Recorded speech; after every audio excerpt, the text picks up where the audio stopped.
Today we're debating the 9th budget that this Prime Minister and this government have written. And if you listen to their rhetoric, you might be confused into thinking it was their first budget ever, because they seem to have forgotten just who's been in charge of this country for the last 9 years, and just who's responsible for the situation that we're in. That is that's the latest half-hearted attempt to clean up the mess that they've made while pretending it's everybody else's fault, or worse, pretending that everything's okay. Somehow that it's global, that it's still COVID-related, that it's anything but a painful addiction to spending by this Prime Minister who cannot help himself, who's lost his way in a world too complicated for his version of this idealistic post-nationalist state that he's trying to create. We know that the leadership starts at the top. And if the Prime Minister is really unhappy about the way that things are going, as we've heard him say over the last couple of weeks, then he should take it up with the guy that's been in charge. We also know that we can't ask the arsonist to put out the fire, and we can't ask Liberals, particularly Liberal politicians, to fix Liberal messes. Anything other than than this kind of gaslighting to the extreme, these ministers pretending that they can save the day with the same old tired ideas repackaged nicely with a new bow and a new communications plan, is nothing more than delusional. That's what we saw in this budget's rollout. And if you were to ask a Liberal MP or a cabinet minister to sum up the costly coalition's budget, they could probably do it in one word. In fact, we just heard it, and that word is fairness. And we heard it constantly from that side of the House, and in weird platitudes they used on TV when answering questions that had nothing to do with that word or the budget itself, or anyone daring to question their intentions as anything but bad. In fact, the word is even in the title of the budget. They call it, quote, fairness for every generation. Now, I love the idea of fairness, don't get me wrong. It was fairness and equality and of opportunity that allowed my parents to come to Canada, to work hard, to get ahead, to build a better life for me and my brother. From the front seat of a taxi to the front row of Parliament Hill, that's the story of Canada in one generation. It's the story of hard work, and a story like this is the story of so many millions of other Canadians. But we have to ask ourselves, is this budget really fair? Does this budget actually live up to the idea of fairness? And what in this budget exists that would lead them to falsely label it as such? And so when you scratch beneath the surface and you go past the marketing exercise that we've seen roll out before the budget, and you really dig deep into what the Liberal NDP government is proposing, it's clear that this budget is profoundly unfair for the people that they claim that it helps most. And so let me tell you why. First of all, this budget is unfair because it does nothing to axe the costly and ineffective carbon tax, the tax that punishes people simply because of where they live, what kind of home they own, if they can own a home at all in this country, or what they do to make a living. The commuter from Charlottetown cannot ride the subway despite what the Deputy Prime Minister thinks. A farmer from Medicine Hat has to drive a tractor to feed his family, and millions of Canadian families too. They don't have another choice.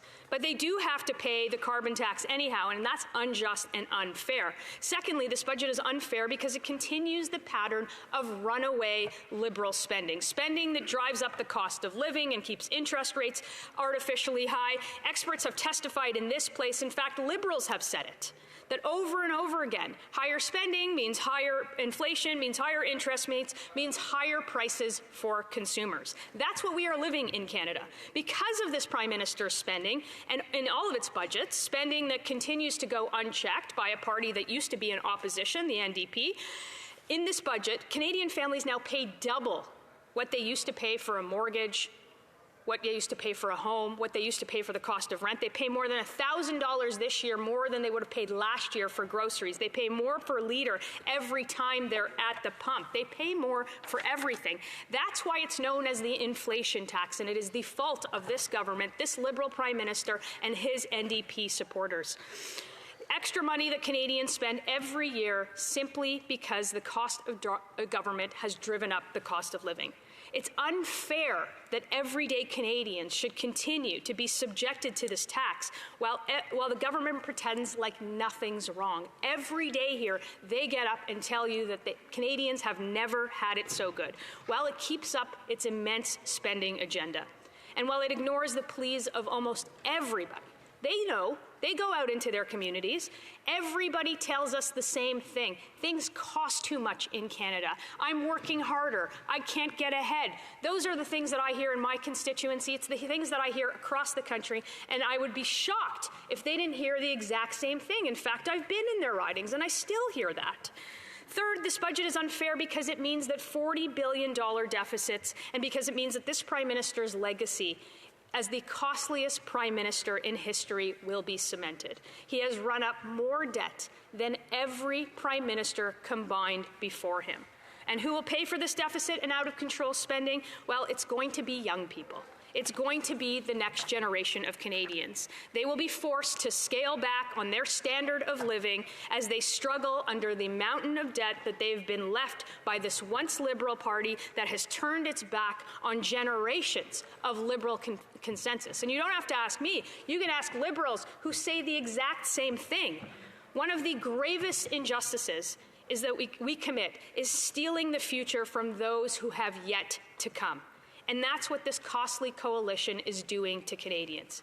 Have a look at our future. Today, we're paying more for interest on our debt than the federal government pays for all of Canadian health care. That's more money that is transferred to any province. Take that times even more spending, even more long-term debt, and it's a window into the fiscal reality that is going to be imposed on our children and our grandchildren, and they will have to confront it soon enough. When you dig deep into this budget, it's clear that there is unfairness all around. So it's perhaps ironic that the budget is indeed called Fairness for Every Generation. It's the perfect title from a government that tells us less is more, up is down, left is right, black is white. And when you come back to the title, Fairness for Every Generation, we see that it accomplishes none of that.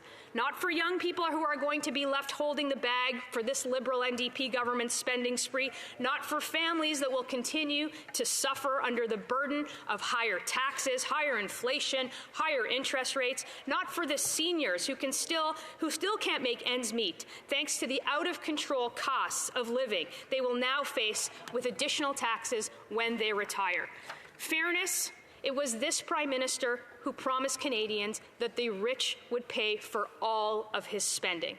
But we know that it's been everyday Canadians that have paid for this Prime Minister's addiction to spending. They pay every single day at the grocery store, at the gas pump, their mortgage bills, and everything else. In fact, the only people that are richer after nearly 9 years of this Liberal government may very well be the rich and elite in his inner circle. The bureaucrats, the friends of the Prime Minister who give themselves bonuses, who reward failed performance, who gorge themselves on public funds, who are called to the bar here and defended by the Liberals not to answer questions. More big spending and higher taxes are going to make sure that these Ottawa insiders are going to continue just doing fine while everyone else suffers. But the Liberal fat cat's definition of fairness, I'm sure this budget is very fair. And by everyone else's definition, it falls far, far short of fairness. Here's what fairness is, Mr. Speaker. It's being able to afford the necessities like food, like heating, like housing, having a government that helps and not hinders everyday affordability through lower taxes, lower inflation, lower interest rates. It's being able to provide your family to keep the fruits of your labor, to receive good, decent wages for work, interest on your investment, return on your risk. It's being able to take those risks, hard work, and put everything on the line and be rewarded for doing so. Fairness would not be giving up on the dignity of those afflicted with addiction by giving them taxpayer-funded drugs. Fairness would be giving frontline officers what they need to protect us. Fairness would be a leader who unites this country instead of divides it. Fairness would be bringing more capital into the country and not more capital out of the country. That's what fairness would be. Fairness would be a Conservative government. We hope not to see another single budget from this Liberal NDP coalition, and we'll vote this one down. Questions and comments? Question or commentaire. The Honourable Parliamentary Secretary, Government House Leader. Well, Mr. Speaker, I could address the many issues that the members raised which she's misleading people, but rather I want to highlight something else. And that is, let there be no doubt that there is a Conservative hidden agenda that they do not talk about. We're talking about, for example, the disability program that's within this budget. We're talking about the steps forward on pharmacare. We're talking about the $10 a day child care program. We're talking about the dental program. We're talking about the guaranteed commitment to future generations on health care, close to $200 billion. The Conservative parties, when they talk about fixing the budget, they're talking about cut after cut after cut after cut. That is the reality of the Conservative Party today. My question to the member is, why will she not make that commitment visible? Why doesn't she tell Canadians what a Conservative government would actually do, Mr. Speaker? The Honourable Member for Thornhill. The member opposite knows what a Conservative government would do, and that's why he's so afraid of the eventual Conservative government. We're going to axe the tax, build homes, fix the budget, and stop the crime. And the things that we will cut the $21 billion in consultants that cost every single family $1,400. We will cut the waste. And Mr. Speaker, Canadians will expect us, and we will do it. We will cut the number of seats on that House so they sit on this side. Questions and comments? The Honourable Member for Vancouver Kingsway. Thank you. Well, you know, it's said in the financial world that the best predictor of future performance is past behavior. And I was first elected in this House in 2008 when there was a Stephen Harper government. And I was in this House when the Conservatives ran 7 consecutive deficits. And when I entered this House, the debt of Canada was $467 billion. It was $628 billion in 2015 when Mr. Harper left office. So we won't be taking any lessons or lectures from the Conservative Party on deficits or debt, since their record speaks for itself. But my question is on capital gains. The capital gains provision in this budget will apply to 0.13% of people with an average income of $1.4 million per year. That's income. I'm wondering if my honourable colleague can tell us, what is the Conservative position on capital gains?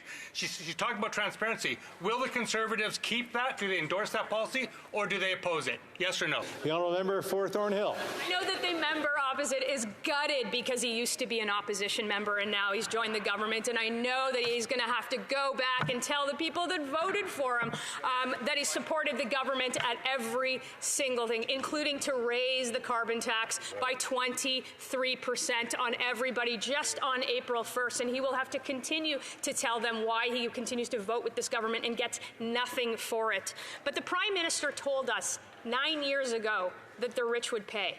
That the rich would pay for all of his addiction to spending, for all of the spending. And I might remind the member opposite that it was the Harper government that balanced the budget after the economic crisis in 2015, 8 years after they ran those deficits. But I will say this: it is Canadians that pay. It is Canadians that pay for the spending of this Prime Minister. It is Canadians, every single day Canadians, single mothers, workers, everybody in between. They pay at the pumps, they pay at the grocery store, they pay with double the housing costs, double the rent, double the mortgages. They pay for this Prime Minister's addiction to spending. That's who pays for it.